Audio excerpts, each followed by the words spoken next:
ಓದಿದ್ದು ಇಂಜಿನಿಯರಿಂಗ್. ಆದ್ರೂ ಸಿನಿಮಾ ಮಾಡೋ ಆಸೆಯಿಂದ ಗಾಂಧಿನಗರದ ನಿರ್ದೇಶಕರುಗಳ ಬಳಿ ಅಲೆದಾಡಿದ್ರು.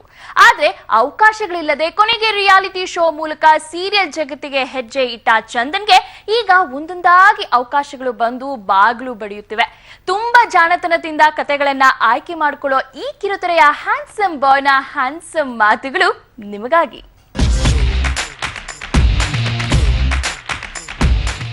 ರಾಧಾ ಕಲ್ಯಾಣ ಸೀರಿಯಲ್ನಲ್ಲಿ ಮೋಡಿ ಮಾಡೋ ಅಭಿನಯದ ಮೂಲಕ ಸಿಕ್ಕಾಪಟ್ಟೆ ಜನಪ್ರಿಯತೆ ಗಳಿಸಿಕೊಂಡ ಕಲಾವಿದ ಚಂದನ್. ರಾಧಾ ಕಲ್ಯಾಣವನ್ನ ಕೈಬಿಟ್ರು. ನಂತರ ಲಕ್ಷ್ಮೀ ಬಾರಮ್ಮ ಸೀರಿಯಲ್ನಲ್ಲಿ ಮತ್ತೆ ಮನೆ ಮನೆಗಳ ಮುದ್ದು ಮಗನಾಗಿ ಯಶಸ್ವಿ ಪಡೆದಿದ್ದಾರೆ ಈ ಹ್ಯಾಂಡ್ಸಮ್ ಹೀರೋ.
ನಿರ್ದೇಶನದ 2-3 ಅನ್ನೋ ವಿಭಿನ್ನ ಶೀರ್ಷಿಕೆಯ ಚಿತ್ರದಲ್ಲಿ ನಾಯಕ ನಟನಾಗಿ ಕಾಣಿಸಿಕೊಳ್ತಿರೋ ಚಂದನ್ ಆಕ್ಟಿಂಗ್, ಡ್ಯಾನ್ಸ್ ಯಾವುದ್ರಲ್ಲೂ ಕಮ್ಮಿ ಇಲ್ಲ. ಚಂದನ್ ಜರ್ನಿ ಕೂಡ ಸ್ಮಾಲ್ ಸ್ಕ್ರೀನ್ ನಿಂದ ಸಿಲ್ವರ್ ಸ್ಕ್ರೀನ್ಗೆ ಬರ್ತಾ ಇದೆ. ಇದರ ಬಗ್ಗೆ ಈ ಸ್ಫುರದ್ರೂಪಿ ನಟನ ಲವ್ಲಿ ಮಾತುಗಳನ್ನ ಕೇಳೋಣ ಬನ್ನಿ. ಕಿರುತೆರೆ ಎಂಟ್ರಿ ಹೇಗಾಯ್ತು? ಪೇಟೆ ಮಂದಿ ಕಾಡಿಗೆ ಬಂದ್ರು, ಆಫರ್ ಬಂತು ರಿಯಾಲಿಟಿ ಶೋ. 50 ಡೇಸ್ ಅಲ್ಲಿ 5 years ಅಲ್ಲಿ ಏನು ಕಷ್ಟಪಟ್ಟು ಫೇಮ್ ಅರ್ನ್ ಮಾಡ್ತಾರೋ ಅದು 50 days ಅಲ್ಲಿ ಸಿಕ್ತು ನಮಗೆ. ಅಷ್ಟು ಬಿಗ್ ಹಿಟ್ ಅದು ಪೇಟೆ ಮಂದಿ ಕಾಡಿಗೆ ಬಂದ್ರು ಅನ್ನೋ ರಿಯಾಲಿಟಿ ಶೋ. ಸೊ ಆ ಫೇಮ್ ಸಡನ್ನಾಗಿ ಬಂತು ಆ್ಯಂಡ್ ಪೀಪಲ್ ಸ್ಟಾರ್ಟೆಡ್ ರೆಕಗ್ನೈಸಿಂಗ್. ಅವ್ರಿಗೆ ಇಷ್ಟ ಆಯಿತು, ಎಲ್ಲ ಆಯಿತು. ಬಟ್ ನನಗೂ ಆಗಿದ್ದು ಸಿನಿಮಾ ಮಾಡಬೇಕು ಅಂತ, ಸೀರಿಯಲ್ ಮೈಂಡಲ್ಲೇ ಇರಲಿಲ್ಲ. ಸಿನಿಮಾ ದೊಡ್ಡ ದೊಡ್ಡ ಡೈರೆಕ್ಟರ್ಸ್ನ ಹೋಗಿ ಅಪ್ರೋಚ್ ಮಾಡಿದೆ ನಾನು. But I was rejected. ಒಂದು 3-4-5 ಜನ ಒಳ್ಳೊಳ್ಳೆ ಟಾಪ್ ಡೈರೆಕ್ಟರ್ಸ್ ಅಂತ ಏನಿದ್ರು ಅವತ್ತು ಅವ್ರನ್ನ ಹೋಗಿ ಅಪ್ರೋಚ್ ಮಾಡಿದೆ. ಬಟ್ ರಿಜೆಕ್ಟ್ ಮಾಡಿದೆ. ಸಿನಿಮಾ ಎಕ್ಸ್ಪೀರಿಯನ್ಸ್ ಲೈಫು ಇಷ್ಟೇನೇನೋ ಸಿನಿಮಾಲಿ ಒಂದು ಸಣ್ಣ ಕ್ಯಾಮಿಯೋ ರೋಲ್ ಕೊಟ್ಟಿದ್ರು, ಅದು ಬಿಟ್ಟು ಇನ್ಯಾವುದೋ ಆಫರ್ಸ್ ಬರ್ತಾ ಇಲ್ಲ. ಸೊ ಸೀರಿಯಲ್ ಒಪ್ಕೊಂಡೆ, let me learn some acting. ಕಿರುತೆರೆಗೂ ಬೆಳ್ಳಿ ತೆರೆಗೂ ಇರುವ ಡಿಫ್ರೆನ್ಸ್? ಸ್ಮಾಲ್ ಸ್ಕ್ರೀನ್ ಆಗಲಿ ಬಿಗ್ ಸ್ಕ್ರೀನ್ ಆಗಲಿ ಹಿಟ್ ಆಗಬೇಕಷ್ಟೆ. ಸೀರಿಯಲ್ ಆಗಲಿ ಸಿನಿಮಾ ಆಗಲಿ ಹಿಟ್ ಆಗಬೇಕು. ಸೀರಿಯಲಲ್ಲಿ ಮಾಡಿದವ್ರಿಗೆಲ್ಲ ಅಥವಾ ಸಿನಿಮಾಲಿ ಮಾಡಿದವ್ರಿಗೆಲ್ಲ ಫ್ಯಾನ್ ಫಾಲೋಯಿಂಗ್ ಬರ್ತಾರೆ ಅಂದರೆ ಅದು ಸರಿ ಇಲ್ಲ ಅಂತ ಅನ್ಕೋಬೋದು. ಕಿರುತೆರೆಯಲ್ಲಿ ಸ್ಟಾರ್ಡಮ್ ಸಿಕ್ತು ಅನ್ನಿಸ್ತಿದ್ಯಾ? ಸ್ಟಾರ್ಡಮ್ ಸಿಗಲ್ಲ ಸ್ಮಾಲ್ ಸ್ಕ್ರೀನಲ್ಲಿ. ಸ್ಮಾಲ್ ಸ್ಕ್ರೀನಲ್ಲಿ ಏನಿದ್ರು ರೆಕಗ್ನಿಷನ್ ಸಿಗುತ್ತೆ.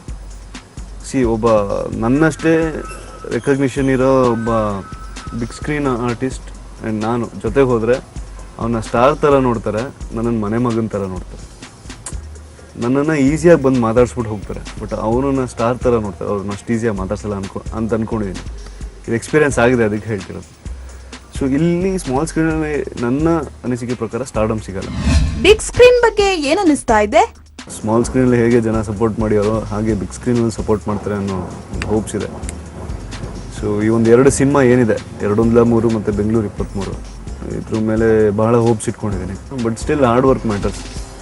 ಹಾರ್ಡ್ ವರ್ಕ್ಗೆ ಜನ ರೆಸ್ಪೆಕ್ಟ್ ಮಾಡೇ ಮಾಡ್ತಾರೆ ಆ್ಯಂಡ್ ದೇ ವಿಲ್ ಸಪೋರ್ಟ್ ಅಂತ ನಾನು ಅಂದ್ಕೊಂಡಿದ್ದೀನಿ. ರಾಹು